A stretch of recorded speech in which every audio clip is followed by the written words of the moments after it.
Okay, today we have for you a traditional metal band formed in Whittier, California in 2016, Fortress, now known as Fili Bibiano's Fortress. After initial EP, they issued their debut album, Don't Spare the Wicked, on High Roller Records in 2021.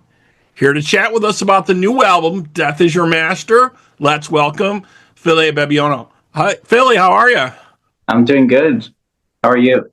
I'm doing well, man. So tell us about putting together this new album here, this new release. Yeah, it's been 2 years in the making. It took a while, but I'm glad we're finally here, and I'm glad everybody's digging it and having a good time listening to it. Seems like so. I'm really happy. Yeah, very, very cool. So what can you tell us about the latest single, Fugitive? Very cool track on here. Fugitive. It's a pretty straightforward song. We wrote it. Me and the drummer wrote it the day before he was going to record drums. So we were literally just jamming, just having fun, and we came up with those riffs, inspired by like Randy Rhoads and Ozzy, that era. So Yeah. we just came up with it on the spot and just put some lyrics to it, and it ended up being one of the most versatile songs in our newest album. Very nice. Yeah. So Death Is Your Master is the second Fortress album, and you handled the guitar on here, but also bass and synth on the record as well, right? Yep, I played all the bass, yeah, and guitars and synth. Yeah, it was a lot of work, but I just figured it would be the last path with obstacles. Just getting it done and doing it the way I want to do it. Yeah. So what can you tell us about the other folks you have in the band here? Let's go through them. You have new singer here, Juan, on vocals, right? Yeah. So Juan is a old friend of mine, and he was in Fortress for a little tiny bit and back in the day. But he came back. He seems like he wants to go and play shows and sing for everybody. So I gave him that opportunity to come and join the band, and he's doing an amazing job. Very professional singer in the studio. Very easy to work with, and he's a really cool guy. Yeah. Okay. And who do you have on drums for this one? On drums, we have Joey Mancaroso, and he's an outstanding drummer, and he's like what I am on guitar, he is on drums, so it's like a really good match, and everything. We have this like telepathic, musician connection, so it works really well. I don't have to tell him anything. He just understands what I'm trying to go for. And we have Adrian Aguilar from Ex Mortis. He was also in Violence as well. He was featured on the speed metal track at the end, BYOD. Yeah, he did an amazing job as well. He's one of my favorite drummers right now on the scene. So yeah, check him out. He's awesome. Yeah, definitely the tracks on here are very obviously influenced on early metal. I would even say maybe like 80s metal. Is that what you grew up listening to? What do you remember back when? What was your first metal album that you got? Do you know? I grew up listening to just traditional metal, so I never really got into like Korn or like Slipknot and all that stuff. I was influenced a lot by my older brother. We were listening to music around the same time. It's just that I was very young and he was older. Our first metal thing we listened to was probably, I think it was like Master of Puppets or something. And it just kept going from there. We listened to like Creator. We listened to Yngwie Malmsteen, and we just got all these random. My brother would get all these random CDs, and like we'd have like the whole Iron Maiden catalog on CDs, and it was just traditional metal. It was no 90s metal, no like real 2000s metal. The only newer metal I heard in high school was like Enforcer and White Wizard, who I'm in the band with the singer now, James Paul Luna. And Icarus Witch, who I've become pretty good friends with nowadays. Um, they were on the compilation called I think it was Heavy Metal Killers back in the day, and when I listened to that, it was like, oh crap! Like everybody's still doing this, like they're still playing heavy metal. This is cool, and it kind of inspired me to start playing this stuff. And yeah, but I mean, I kind of skipped through all of that emo, screamo, like pop punk stuff. I never got into it. So for me, like, when you call something metal, I refer it to that time because that's metal, not really what's coming out now. Like whatever's coming out now is like, I personally consider it to be alternative rock. Yeah. And there's nothing wrong with that. Just stop calling it metal. Yeah, I think it's weird, definitely to me, like you're saying, how it's changed, and they refer to different things as metal, like in the early '80s when Priest came out and Iron Maiden came out, they were like considered heavy metal bands. Now we have bands like Sleep Token and Ghost, and I mean they're great bands, but I don't really know if they fit in like the metal category. I wouldn't say that. You know what I mean? Would you agree with that? I love Ghost's first two albums as like a hard rock, heavy rock band. The rest of it is, I agree, it's like alternative rock. Something like that you listen to on MTV in like the early 2000s. Yeah, I think it's definitely the sound of the music is not that crunchy, heavy type of metal sound. And I agree with you. Metal kind of went, goes underground for a while when it's not popular. There's still, it still has a very, very loyal following. You know what I mean? But people just don't see it as much. It is starting to make more of a comeback in different ways, and I think rock is starting to make more of a comeback in general. Yeah, I mean, it always goes in these dips. I think, like, in order to gain more fans, we're certainly outnumbered. I don't walk down the street, I don't see anybody with a patched up vest or leather jackets. So I think right now it's in that dip where everybody has to kind of go a little bit more pop to gently push people into the heavy stuff. But the stuff I play is just heavy metal, and it's nothing like what's out right now. I mean, when you listen to my band, you're gonna hear something different. You're not gonna hear the same thing that's out. A lot of people might say like, "Oh, they're just doing the '80s thing," but it's like, what's wrong with that? Let's keep that going. Let's keep that alive.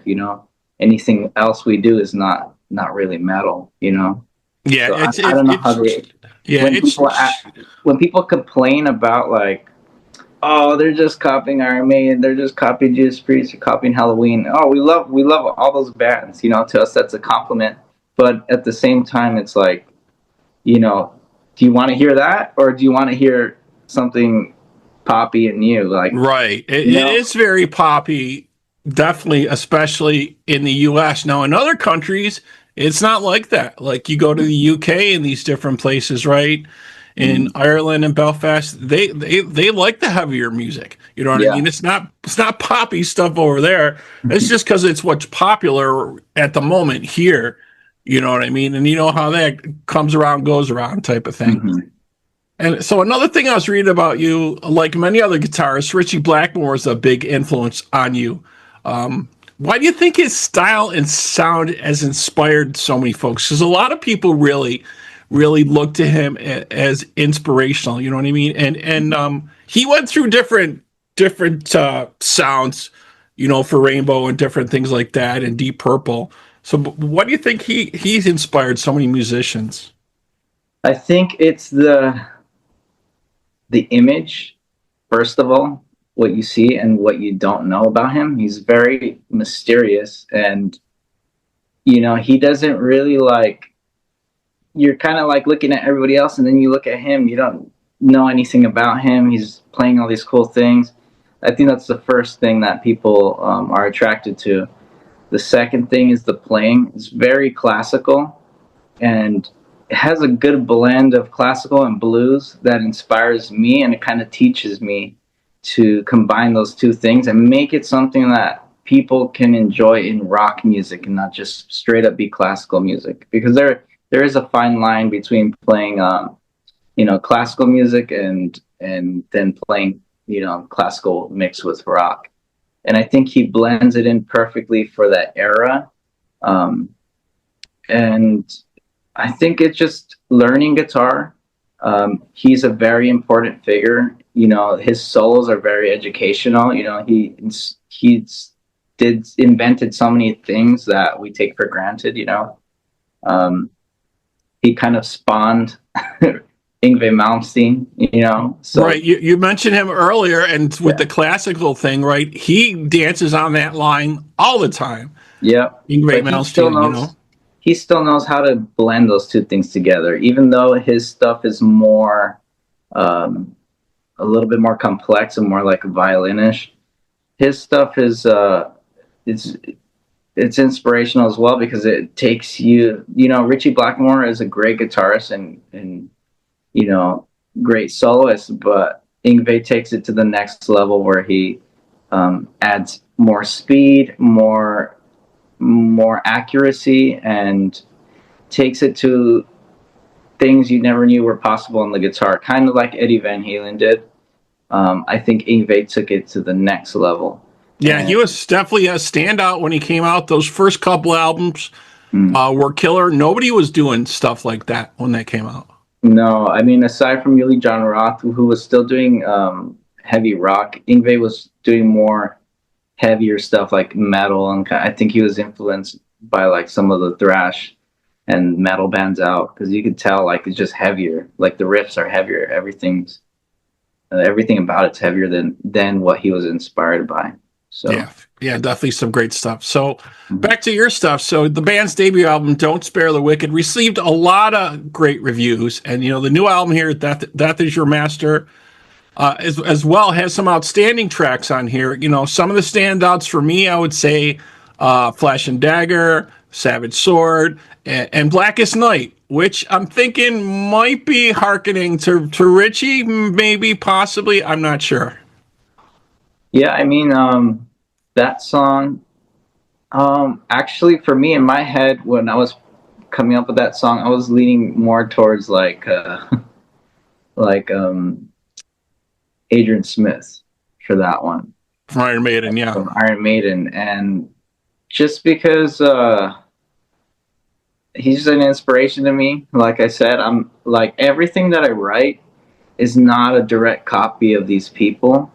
It's inspired by these people, but I'm very adamant about not copying anything, not copying riffs, so that's why a lot of people, when they hear my music, they're like, oh, I can't quite pinpoint where this is from, like, but it has influences of this and that, and I do that intentionally to be original with what we already have. And I've studied this music a lot. I spent countless hours studying how I can make more original music rather than just copying, straight up ripping off people. So I think when you hear it, you're not going to hear riffs from another song. You're going to hear new original ideas, inspired by bands I love, by guitarists I love. So in that case, it was Adrian Smith, his big influence on me. And I wanted to do something in that style because I felt like the singer's voice would sound really good with that. Gotcha. So what are the next plans for the band going forward? What do you guys got going on next? The next steps, right now we're just focusing on getting more sales and getting the album the recognition, because I feel like, everything's today saturated, like I said, with a lot of alternative rock, alternative like pop music. Even a lot of metal bands are straying towards that. And if you really love heavy metal and love the music, support, what we're doing, because we're not going to cater to everybody else. We're going to play heavy metal, and that's all we're going to do. So I'd say support the bands that are doing that are true to themselves. And yeah, I mean, we're just trying to spread this album out as much as we can, just so we can get opportunities to play at bigger festivals, which I think, we do great at. Unfortunately, promoters nowadays, all they see is statistics and numbers. They don't care who you are as long as you draw a crowd. So, I implore everybody to make some noise, make sure we get noticed so that we can come out and play. We have some shows in the works in the West Coast now, but I am open to booking for the rest of the year. And yeah, that's what those are my plans so far. I mean, in the summer, I'd like to start recording some new music and get that going, just to be consistent, not leaving anybody with any like gaps, like we did last time. It was a while, yeah. But I mean, I want people, I want loyal fans that are gonna always support us, and I want to give them consistent music, and that's my goal. So if people want to know more about you, where should they check you out? Is there a website or socials? Where should they go for more info? Or even if they want to look at booking the band? Yeah, so the best place to talk to us would be Instagram. I'm mainly on there. That's like my main platform that I go to. Instagram, Facebook's fine, you can message us through email at fortressheavymetal@gmail.com for any inquiries on booking or anything like that. But yeah, we respond to everybody. We like to reach out to all the fans and anybody who's interested in helping us spread the heavy metal stuff. Yeah, definitely. And one last thing I have for you, I've asked a couple of different upcoming bands for their dream tour. If you had a dream tour you would want to be on, who would you want to be on that tour with? If you could just pick and say, "Yep, I'll be with you," and what's your dream tour? What bands would you have on there? I'd probably have Judas Priest for one, the Scorpions, dang. I want to list all these bands, but then we'd be opening all these right. bands. Well, they are both amazing. Yeah. Priest is still doing a great job. Scorpions always bring it live. Yeah. So much energy. So they would be very, very, very hard acts to follow. And yeah, but definitely very, very cool. And I don't know if you caught Priest on the last couple tours.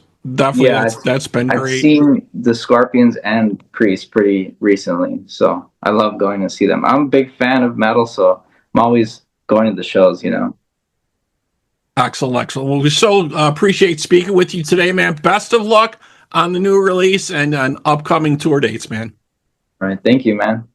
No problem. That wraps up this episode of Talking About Rock.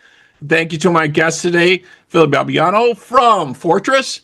And to our listeners, we hope you're doing your part by keeping the torch alive and supporting live music wherever you are.